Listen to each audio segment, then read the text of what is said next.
Hi again from Colombia. I'm Nana, and somewhere in my apartment here is my little dog Petunia. And today we're actually going to go over something a little bit different. I know all of you by now must think I am such a cheerleader, rah, rah, rah, for everything Colombia, which don't get me wrong, I am. But I also wanted to bring up some things that might be intolerable about Colombia. Of course, for me, they're not because I decided to come here regardless. And I either work around those things or accept those things. And really, I just look at it as part of life. Nothing is perfect in life. We all have to make some compromises here and there in order to find happiness. So let's go over those 20 things. And then you need to ask yourselves, am I going to be able to put up with these things for the long term? So life really is all about compromises. We need to weigh out things that are of benefit, things that aren't so much, and make our own decision towards our own path of happiness. I've certainly gone over the benefits of Colombia for weeks now. So here are some of those drawbacks. And I've made a list of 20. And forgive me because they're kind of all over the place. Some are a little more trivial than others. And you can decide for yourselves whether there are things that are important to you or not. Number one is a lack of customer service. And I really hate to use the word lack because it's a cultural thing in Colombia that things are just really laid back. For instance, you go to a restaurant, it might take quite a while before anyone comes to the table. In the United States, we're all used to within a couple of minutes of sitting at the table, someone comes over immediately with menus, offers us something to drink. That can take a while in Colombia. And then also, once you place your order, your food can take a while. And that also is because almost everything is made from scratch when you order it. So you have to be willing to give your dining experience time. And to be honest, in the old days, dining really was an art, and taking one's time, whether it be waiting for the first course or time to digest in between courses, was very, very refined and considered the very best way to live. This day and age, especially in the United States, everything is bing, bing, bam, and immediate. Well, that's not going to happen in Colombia. One thing I have noticed is that large chain type restaurants and stores, which there really aren't very many restaurants, but there are stores. We do have Starbucks, and then there are, of course, the Colombian supermarkets and similar stores to Home Depot and Costco, things like that. Because they're very large and corporate, they've obviously trained their staff in a different way, and I find that the service is excellent in these type of stores. But that's just not going to be the case in independently owned businesses. And again, it's not out of rudeness by all means, it's just the cultural way of life. Okay, now I just have to get to a silly one for number two because I have to keep everybody laughing. But the paper products. So your toilet paper here and your paper towels are not of the same quality that they are in the US. Now, I've been in other countries where they're awful. Years ago, I've traveled to countries where there were actually stacks of newspaper next to a hole in the ground, well, in the tile in the bathroom, and that's what you were expected to use. So it's nothing like that. There is toilet paper. There are different Colombian brands. You can splurge. There are US brands in places like PriceMark, which is like Costco, but you'll pay a pretty penny if you want your Scott or your Charmin. So I go ahead, and that's a compromise for me. I buy Colombian brand toilet paper and paper towels, and I have found the ones that tend to be heavier stock and just don't completely disintegrate the minute they go into water. So you get around that. I don't want shreds of paper towel if I'm wiping up a mess on the counter. So I've been using microfiber rags. They also sell disposable rags that you can reuse. like handy wipes, if you remember those. Those are available in the dollar stores and everywhere. And then I just hang them up in the laundry room. And to be honest, all of this is what we should be doing because it's better for the environment, right? Number 3 is an important one to realize. The bureaucracy in Colombia is slow. It takes time. There's lots of paperwork. If you're given an estimate, for instance, your visa application is going to take around 2 months, or your cedula, after you go in and go through all the steps to get that, that's your Colombian ID, and that normally takes 6 weeks. Don't be surprised if all of a sudden there are enormous delays. Things happen oftentimes in Colombia. And I'll give you an example. When it was time to get my cedula, I went into Medellín. I took a personal assistant with me because remember, I always tell you, if you can, have somebody do these important things with you or for you.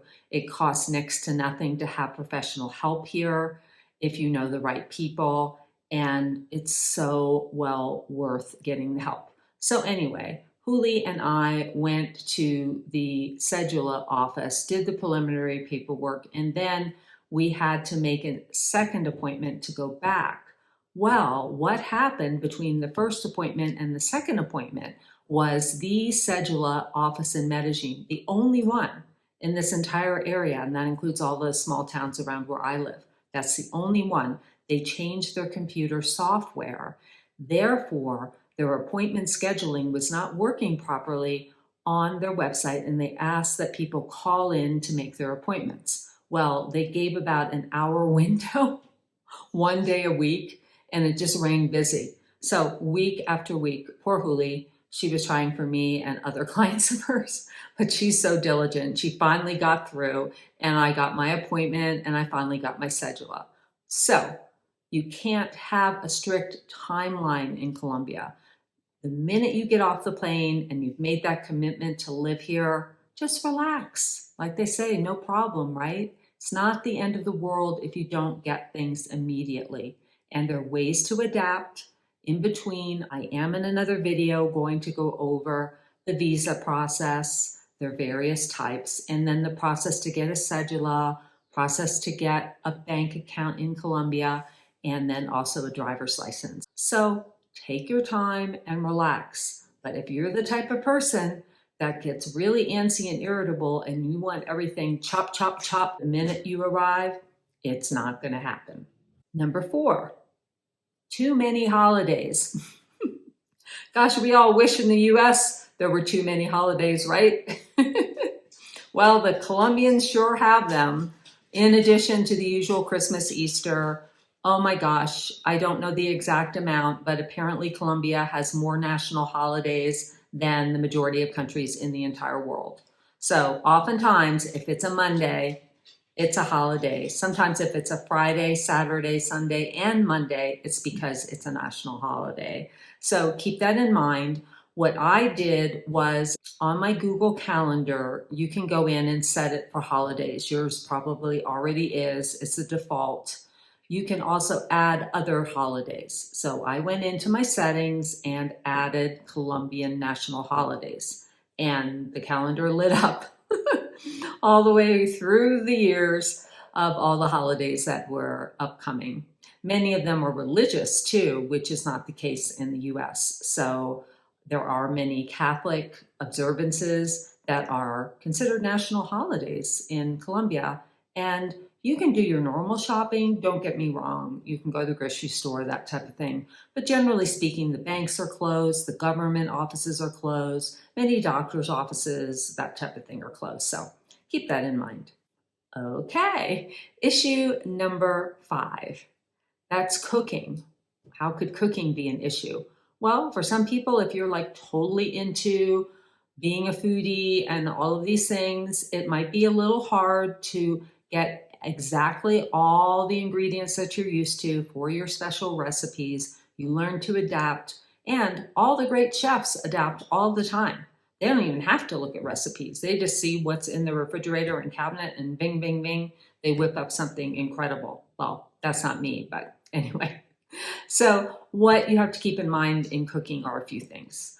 First and foremost is altitude. Where I am, I'm on top of a mountain above the El Retiro Rio Negro area. El Retiro Rio Negro are at 7,000 feet, but I'm another 10-minute drive by car up the mountain above. And so I'm at 8,000 feet.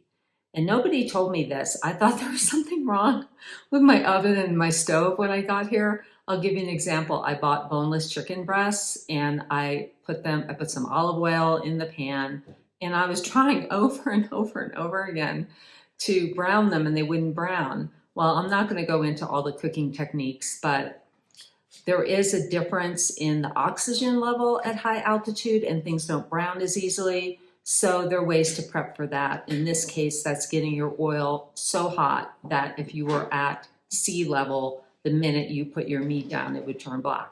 Well, that's not the case in high altitude. So you adapt with that. And I have not figured out the baking thing, which is kind of a good thing for me because I love cookies and cakes and all of that. And I would so love to make my own. But I have, every time I've kind of burnt the bottom, and I don't think it's either I don't understand my oven or it's the altitude. I have no idea, but it's way down on my list. I have a lot of wonderful neighbors, and I just plan on asking one of them that cooks a lot to show me what in the heck I'm doing wrong. So anyway, you just have to adapt. So cooking can be an issue. Finding the right ingredients for everything can be an issue. Amazon Prime, as I've mentioned before, delivers most items for free with a $35 minimum total purchase for an order, no matter what's in the order. However, anything that's consumable, like spices, foods, vitamins, can't be shipped. So you're kind of stuck with what you have in Colombia.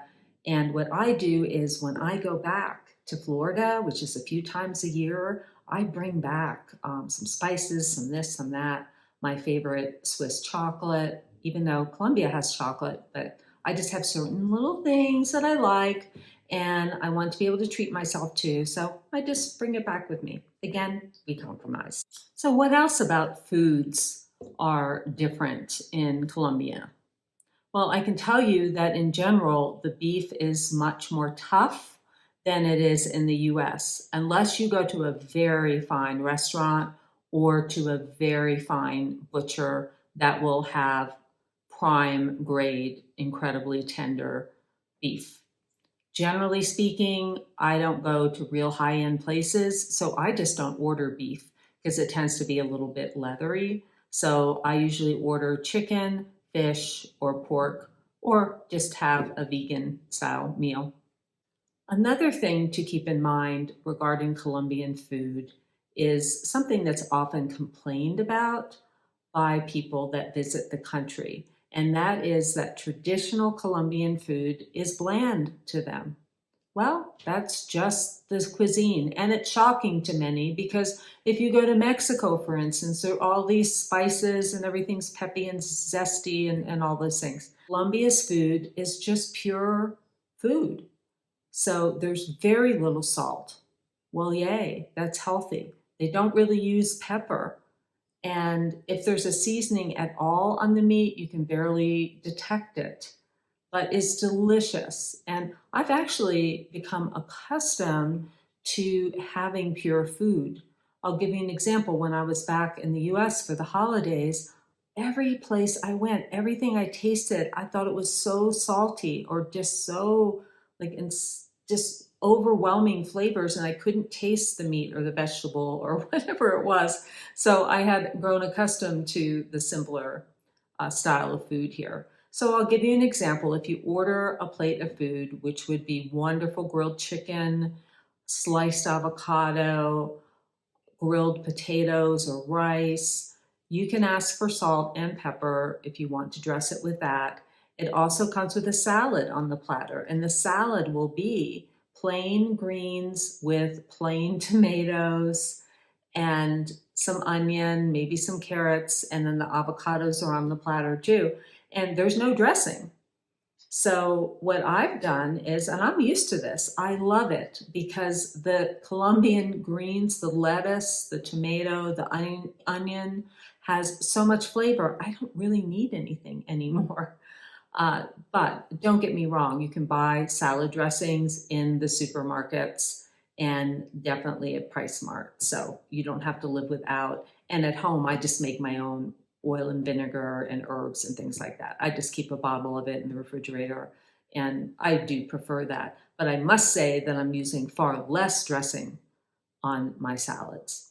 So what I do when I'm in a restaurant is I put my avocado right on top of the salad because that's rich and creamy in itself.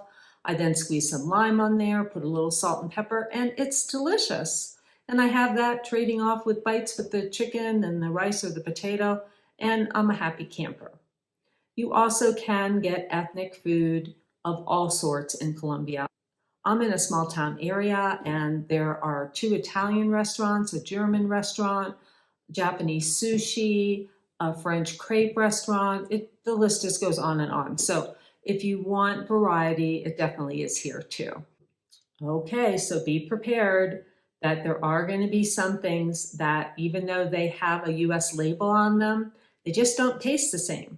So if you buy a Snickers bar, which will run about $1.50, which is compared to less than 50 cents for a Colombian candy bar. But if you wanted a Snickers, you can get it. Same thing with the Hershey bar, but they don't taste the same. So last time I went to the US, I loaded up on Hershey's chocolate kisses and a bunch of stuff in my suitcase because I kind of missed that flavor. But it's not a big deal, and it's probably healthier that all my snacky snacks that I kind of miss from the US I can't get here. So that's not a bad thing. Next in foods are the baked goods. Here in Antioquia, this is a region of Colombia that I live in, including Medellín. They look incredible, but they kind of all taste the same. They're a bit heavy. They're just not great bakers here. Now, there are exceptions. There are specialty bakeries. There are 2 in my immediate area. There are many, many in Medellín that do good baked goods. But I'm going to be honest, it's not the same as you'll get at your absolute favorite bakery in the US, let alone, in France or Germany. You're just not going to find that here. But again, I mean, I've lost weight since I came to Colombia because the foods that I tend to binge on aren't really as satisfying as they used to be. And what is the most satisfying are the fruits, the vegetables, and the light meats like, chicken and fish and whatnot. So I think it's for the better.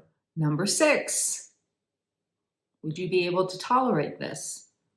There's a rumor, and I can attest it is true, that yes, there are gringo prices, meaning prices for us that come from countries other than Latin America, and there are Colombian prices. So the way that I digest all this is to keep things within reason in my mind.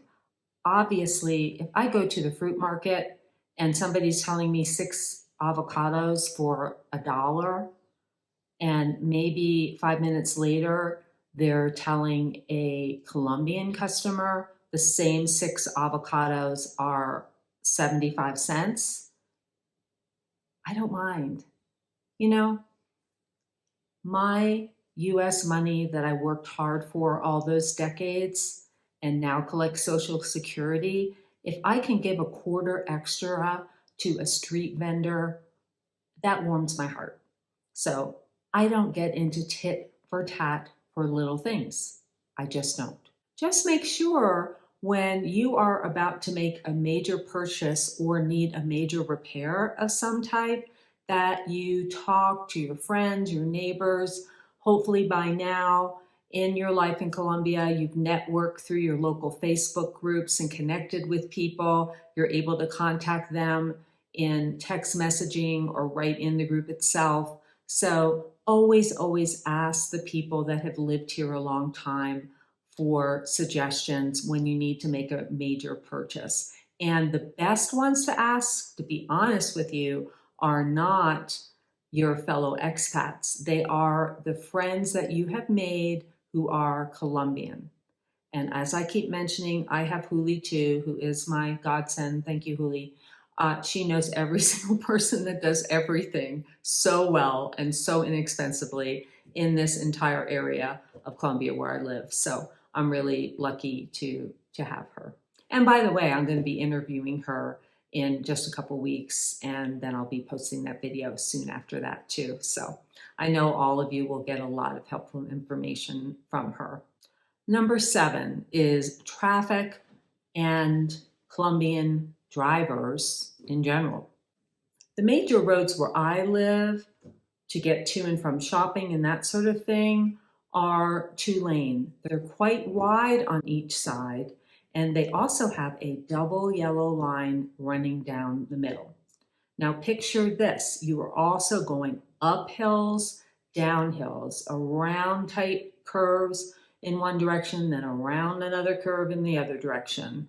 So imagine that on a busy driving day, and there are all these motorcycles on the road, and what they do is they try to come around you, which is fine. There's more than enough room for them. So you kind of have to look at your lane as being in the middle, and that somebody may want to kind of go to the left of you or go to the right of you and still have plenty of room so neither of you is hitting ongoing traffic. This seems shocking to us because when we see a double yellow line, that means do not pass. And that's actually what it means in Colombia, but nobody abides by it. Now, the next thing, which is even a little more treacherous, is if you are behind a slow-moving vehicle. Sometimes there'll be a truck that has a heavy load that's going slow. Generally, the buses, even though nobody wants to be behind a giant bus, they go fast enough that there's really not the need for this. But what I do find with these very slow-moving trucks, say it's a cement truck, that everyone is going to want to pass that truck. And I see that as something really dangerous. And I have sections of road that have absolutely no straightaways, and I will just put along behind the cement truck. Again, I'm not in a hurry. It's fine. And when I have to be at an appointment, I look at Waze or Google Maps, and if it says it's 20 or 30 minutes, I double that just in case. So I'm not stressed out on the road and I'm not tempted to do this passing. But now we're at number 8, making our way to 20, right? I had looked at other YouTube videos just out of curiosity on expats, just here, there, and everywhere, not just Colombia. And usually it will be the 5 things I hate about, or the 8 things, at the most the 10. But I just couldn't resist to give you 20. So here's another one for you, and this is number 8. Okay, I'll start number 8 by saying that Colombian architecture, as you can see behind me, and I promise I am going to do an apartment tour, is gorgeous, and it has been for years. Everything aesthetically is so, so beautiful. But one thing to keep in mind is that the rooms are much smaller in Colombia.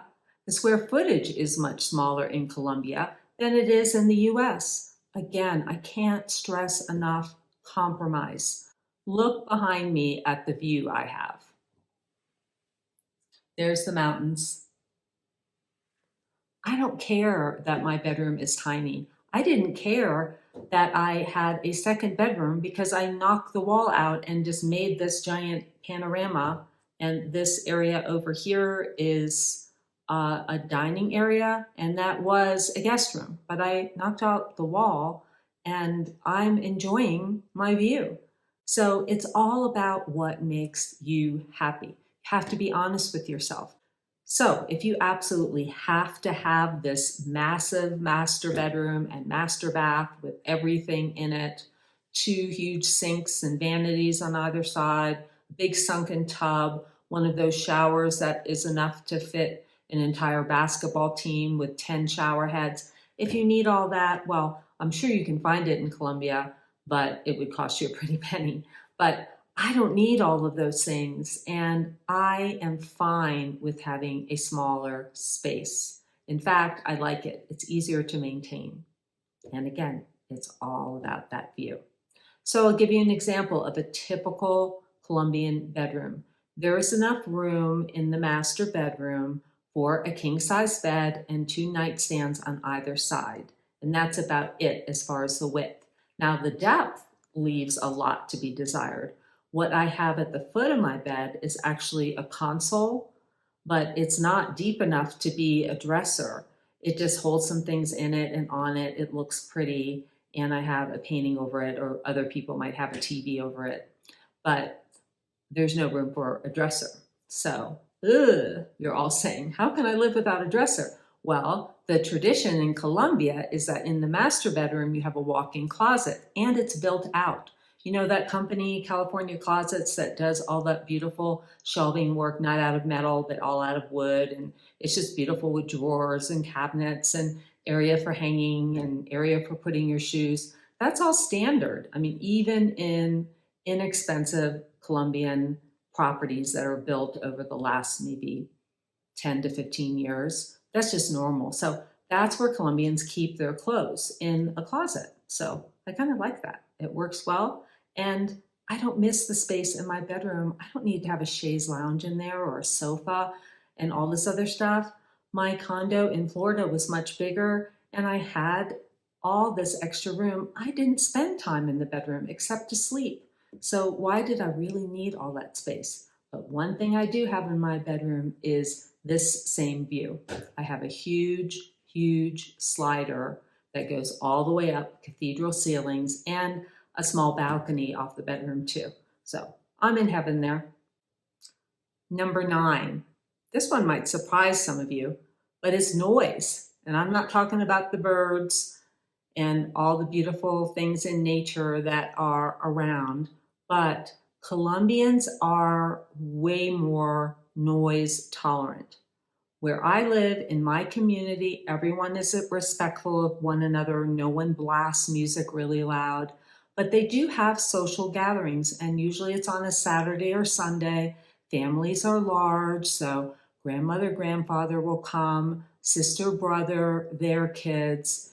Everything is open air here. I've mentioned before, we don't even need air conditioning because every day is in the low 70s. I mean, it's just absolutely beautiful. So we just have everything open, fresh air and the breezes and everything. So again, back to a weekend day. It doesn't happen often. Neighbors may be entertaining their entire extended family, and I'll hear a lot of voices. I'd always put on my music real soft so no one can hear it, but it was enough to drown out the voices because it irritated me.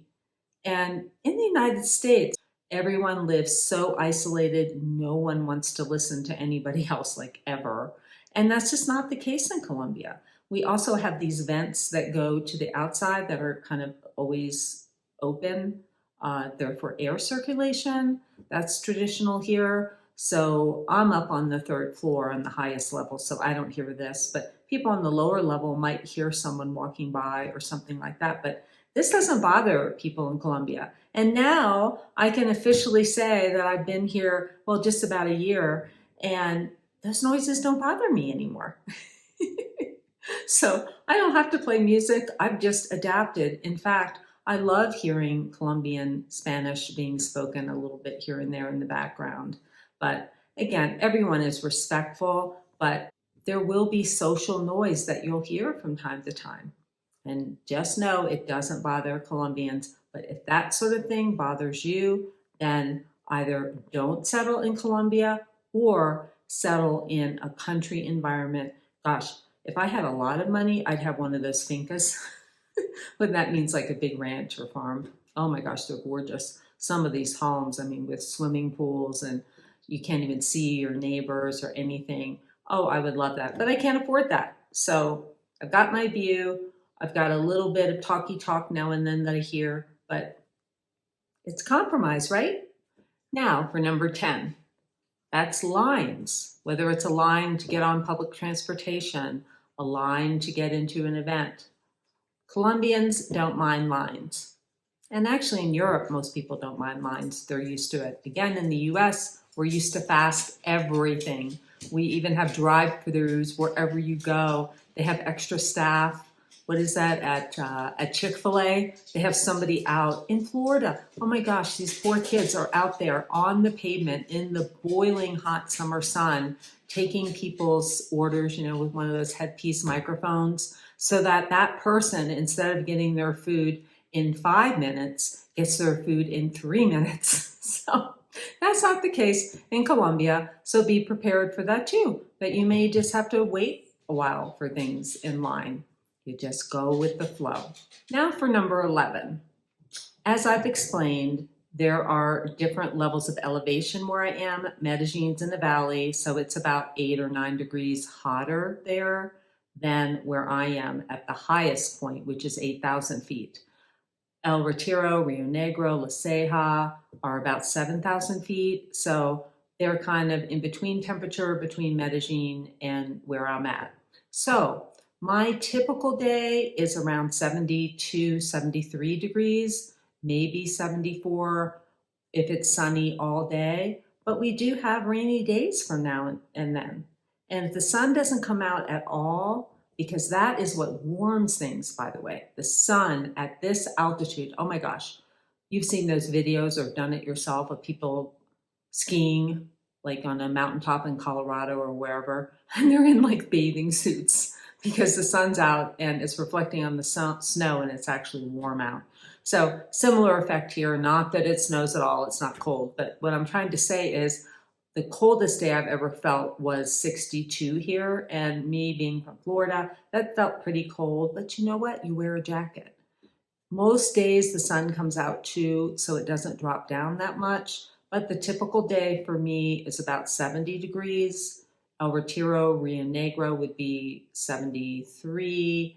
Medellin is around 80 typically, and sometimes when we have a bit of a warm spell where I might be at 75, they're way into the 80s. So Medellin is starting to need air conditioning, and it's just a global warming thing. It's just, how the earth is right now, unfortunately.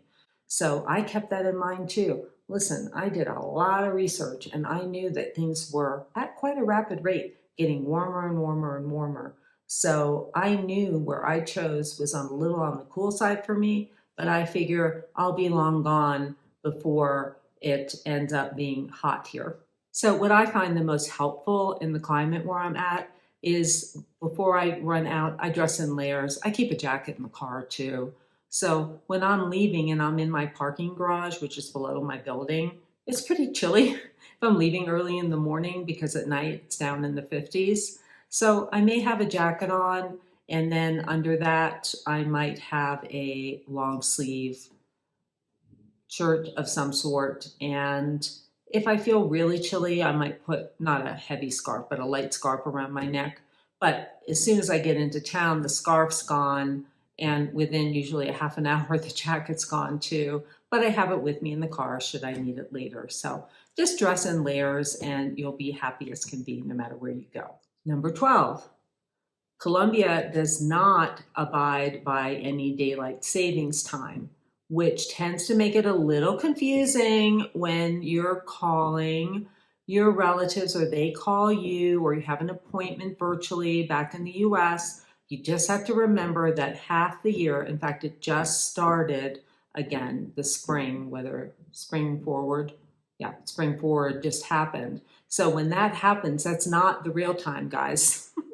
The time, that's this daylight savings time for the US and Canada, which by the way, I think are the only countries or ones of very few in the world that even do this at all anymore. So anyway, it's a little, well, not confusing, but I just had to remember it's an hour later there for 6 months out of the year. It's not a big deal. And I'm just hoping and praying that someday the US just gets rid of that. But all in all, I'm in the same time zone as Eastern Standard Time. So that's super, super easy. And that's for the latter half of the year. This part of the year, I just have to subtract the 1 hour. But, come on, with all these modern devices we have with calculating times everywhere and whatnot, and our calendars coordinating that way, it's not a big deal. but might bother you. So don't come to Colombia if that bothers you. Number 13, typically Colombian kitchens do not have dishwashers. Remember, I told you I chose a very small apartment because I wanted this spectacular view. And if I put a dishwasher into this kitchen, I would lose a whole area of cabinet space, which I don't want to lose. So I live alone. It's not a big deal to hand wash my dishes right after I eat. Not a big deal at all. And that's typical in Europe. In most countries, they don't have dishwashers, but you can buy them. I did look them up before making the video, and they run anywhere from 300 to, top of the line, like major one would be $700 if you wanted to add a dishwasher.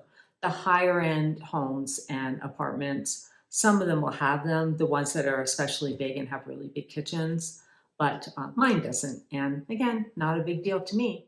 Which brings me to number 14, and that is that most Colombian homes and apartments don't have dryers. That's changing now, and it's changing in Europe too. But if you go to Italy, for instance, and you see it everywhere, even in the finest neighborhoods, people hang their clothes outside. Well, they don't hang them unless you have a house with lots of property. They don't hang their clothes outside in Colombia. Usually it's in the laundry room, and the laundry room is a good size. I have room to hang clothes, but I just couldn't fathom having towels, soaking wet towels that come out of the washer, and hanging them. They only have so much room in my laundry room to hang those and all my clothes and a load of wash. I just thought, I don't want that. So my unit actually sold without a washer or a dryer. There was space for one. And so I bought a stackable unit. I don't recommend the all-in-one units because they don't vent to the outside, and it can take 2 or 3 hours to dry a load of laundry, and with electricity. Mine's gas, it's a stackable unit, and the washer and dryer are separate, and it works wonderful. And I just don't like living without a dryer, but you will find that most places don't have one, and you probably have to add one. Now for number 15. This is one that irritates a lot of people, but I don't let it bother me at all. Again, I'm on a totally different level living here. I don't sweat anything at all. And that is that Colombians generally are not punctual. And in the business world, say you've hired a plumber or something like that, it's very possible, even though you've reconfirmed the day before, that they don't show up. And then you get a text from them maybe 3 hours after they were supposed to come, and they're not even apologizing. It's perfectly normal. They just say, running really late, can I come tomorrow at 3 instead? Again, 3 hours later after you've been waiting and waiting and waiting for them. But that doesn't happen all the time. And as I said, it's slowly changing here, but that's just part of the culture. So you got to go with the flow with that too. Number 16. Boy, am I just stacking up all the little bitty irritants. But this is one too. I want you all to kind of get the full picture. You got to ask yourself at the end of all this, can I live this lifestyle, right?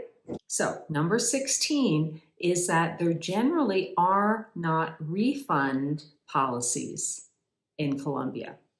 And if there are, they're very stringent. So I'll give you an example. I needed quite a few things at Home Center, which is similar to Home Depot. So I went there and I got a bunch of stuff, not sure what I needed, what I didn't, with the intention of returning.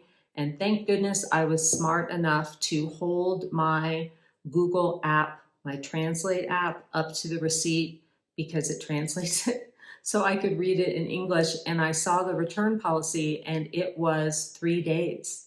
What do we have in the US? 30 days, 60 days, 3 days. So I knew that I had to hightail it back because I bought more than what I needed. I just wasn't sure. You know, things like trash cans, stuff like that. You don't know if it's going to fit. So anyway, they looked a little surprised when I came back with a bunch of stuff.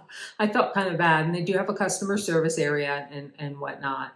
But when I pulled out my receipt and it was like this long and I was only returning like 4 or 5 things, it was not a big deal. They were gracious about it. But I'll give you another example. I went to a wonderful store that has beautiful traditional Colombian decor type things, pillows and blankets and just all these just really neat things. So I wanted to get a couple of throw pillows and I wasn't sure color-wise if it would work or not. I have a thing in my apartment with all this green back here. I don't know if you all have noticed that before. When you have a lot of color coming into a window, it can kind of make things look totally different. And so it couldn't be the green, but I think it's the wood over here, but it makes certain things turn pink. I don't know why. I mean, that's why I have a lot of neutrals. But anyway, I won't go into all that. I'm sorry to bother you. But so I took 4 pillows up to the counter and I explained to the woman that I was only going to be keeping 2 and could I bring 2 back? And she looked at me like, what? And it was just a small shop and she was the owner. I mean, she wasn't insulted or anything, but she was like, well, no. So I hate to say it, but she lost the sale. I mean, I couldn't risk it. I didn't want to buy a bunch of pillows and have them look awful. And then what am I going to do with them? So I ended up actually on Amazon because I know I can return to them for free. I just ordered some pillows there. But anyway, so just keep that in mind that generally speaking, when you buy something, it's yours. So just make sure you really want it before you buy it. I really hate to even bring up number 17 because actually in an interview I did for someone else, I just brought up a couple points with this, and there were a lot of people that just want to just come in with all these wild opinions. I was told I was naive. I was told I was giving BS information. So that's why you all haven't seen a crime video. But I am going to address it very lightly here. And hopefully I'll gain the courage to do one because I have my specific thoughts on crime here and another time with that. But anyway, back to the crime. If you are a nervous Nelly about everything, if you've never lived in the city before or traveled to cities often, then Colombia is not for you. Now, granted, I don't live in a city, but I still have that sense of safety. I keep things safety minded. Crime is not prevalent in my area at all. There is a tiny bit of petty theft, like in situations on the street, particularly festivals, that type of thing. But that happened to me in Rome. I had my purse snatched. In the Boston airport, I had a camera bag and I had everything next to me at the gate, and someone stole my camera bag. So, it can happen anywhere. So you just have to be mindful of that fact. I am not worried about getting kidnapped, raped, or murdered, and I'm not going to go into the reasons why, but I did talk to people. I talked to people that have family members in the police. I know for a fact that that does not happen in the area of Colombia that I chose. It happens some in Medellín, but I don't live in the city. And when I go to the city, I am very careful of the neighborhoods that I go to, and I don't walk around alone day or night. I just don't. So again, just be mindful, be careful. But where I am, I don't worry about it at all. I don't go out at night alone, but I do go out during the day, shopping, errands, restaurants, anywhere, and I don't feel in the least bit threatened. I used to, when I first got here, was I put cash in a pocket and I put my iPhone in another pocket, and then my purse just had an old wallet in it with just a few Colombian pesos in it. So if anybody snatched my purse, they wouldn't get anything important. To be honest with you, I stopped doing that because, again, I got to know local people, and it just doesn't happen in the places that I go to. So I'm just simply not worried about it. I will tell you that in my area of Southwest Florida, where I came from, you will see they look like lifeguard stands, but they hold either a police officer and or a video camera that is literally 24/7 going round and round and videoing the parking lot. This happens at shopping malls. This happens at grocery stores like Publix, everywhere, because that's the amount of shopping bag and purse snatching and all of that that's gone on in that area. And it's not in the media. Why? Because it's a major tourist area, a major snowbird area, so local news, that sort of thing, they don't report on that. It's just all kept hush, hush, hush, hush. So if you look online for reports of crime in Colombia, you'll find it. But I can assure you that violent crime, even in the city of Medellin, because I have looked up the statistics, are like a quarter of the violent crime of a city like Memphis. If you can believe it, Memphis is now one of the most dangerous cities in the United States. There is certainly less crime in Medellin than there is in, say, New York or Detroit. So, and I am not sure about Miami, but I would say that's the case there as well. The United States is extremely dangerous, but I'm sure most of you are going to say, well, I feel super safe where I am. Why? Because you're in a region that's safe, right? So I wouldn't choose to live in downtown Miami, or I wouldn't choose to live in downtown New York by myself. I wouldn't, you know? And so you use that same logic with what works for you and what doesn't when you go to a foreign country.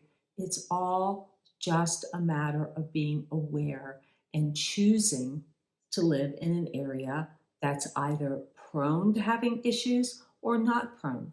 I chose an area that's not at all prone.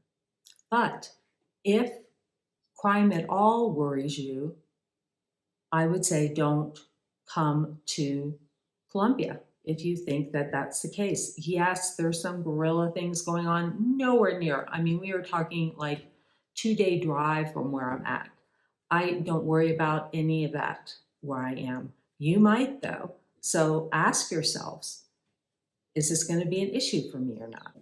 Number 18, and that's, how do I make money? Well, I can tell you, jobs in Colombia are not going to pay you anywhere near what you are accustomed to. So don't come to Colombia thinking that, oh, I'll just get a job teaching English or whatnot. You are going to be at the same pay scale as local Colombians. Their cost of living is very, very low, and their pay scale is very, very low.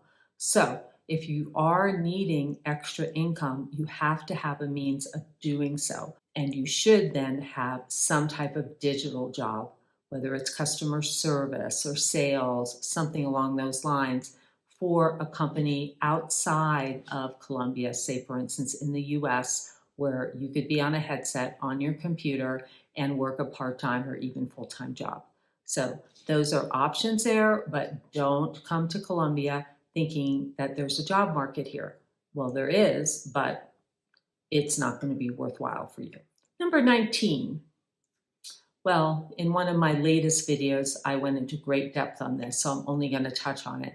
And that's the fact that there's a language barrier for those of us that are not fluent in Spanish. So there are ways to get around it. There's apps, there's online tutors, there's so many different things. So if you're not willing to put some time and effort into learning the language, and as I mentioned in that video, I started out with really nice greetings and small talk and did those with a big smile, and it's gone so far for me. And then as a crutch, I have my Google Translate, which is a fabulous app that I have on my phone. So some people may not like that, but heck, we've all encountered language barriers if we've traveled.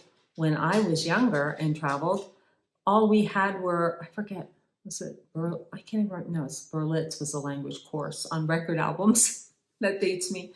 No, they were this little pocket-sized books, you know, English, Italian, Italian, English. So, you know, one half of the book would be in one direction, the other half in the other direction. So anyway, I mean, that's all you would have. So you could ask where the bathroom was, say good morning, good night, you know, just basic things. And many times I traveled all over Europe with just a few little books like that. And I had a wonderful time. It didn't restrict me from enjoying the countries that I was in, even for extended periods of time. And now we're down to number 20, which is not an issue for me at all, and I'll explain why, but it might be an issue for you. especially if you're coming alone like I did. And that's loneliness. Some people really need to be around those that are very close to them and all the time. Someone, let's say, that if you're recently divorced and you're sad and you're lonely, probably not the best thing to do to move to a foreign country where you don't speak the language even, because it's going to take longer to develop those friendships. I've made really good friends here, not only my Colombian neighbors, but also friends through Facebook. I wouldn't say I have a best friend yet, but I have some that are very close. I would do anything for them, and I know they would do anything for me. But that takes time. So you don't want to consider moving to a foreign country if the minute you arrive, you're going to be so lonely and so homesick. If you're okay in your own skin, if you like quiet time alone too, then you're going to do just fine. And again, just take it slowly. Let friends come into your life in a natural way, and it will progress. So I hope all of these negatives weren't too negative for you, but I wanted to be realistic. So really ask yourselves, like, what do I like? What don't I like? What can I tolerate? What can't I tolerate? And then pay a visit. I always suggest that. Come at least once, if not twice, to the countries that you're thinking of living in and visit them for as long as possible before you make that decision. And always get an Airbnb or a hotel first, even though it's going to cost a little bit of money. Do that before you sign a lease or purchase a property, just so you know 100% sure that the area that you picked truly is what you want. I've had that happen in the US where I thought I loved the neighborhood and everything was great, got into a place and oh my gosh, didn't like it at all. So within the year, I was out of there. So you don't want to be bouncing around from place to place if you decide to come to Colombia. So just be honest with yourself. Can you be comfortable in your own skin? Will you enjoy the quiet times? Because you'll have quite a few, especially your first several months here. I hope all of you have gotten something out of my more realistic viewpoint of what it's like here. Feel free to comment if there's some areas that I have not addressed. Ask questions. I'm always happy to reply. My channel is growing immensely, but I have been able to reply to just about everyone still. So for now, take advantage of it. And I really look forward to seeing you again in another video. I wish all of you a great rest of your day or rest of your evening. And just never forget, happiness is a choice. So here's to living your very best life for the rest of your life. Bye for now.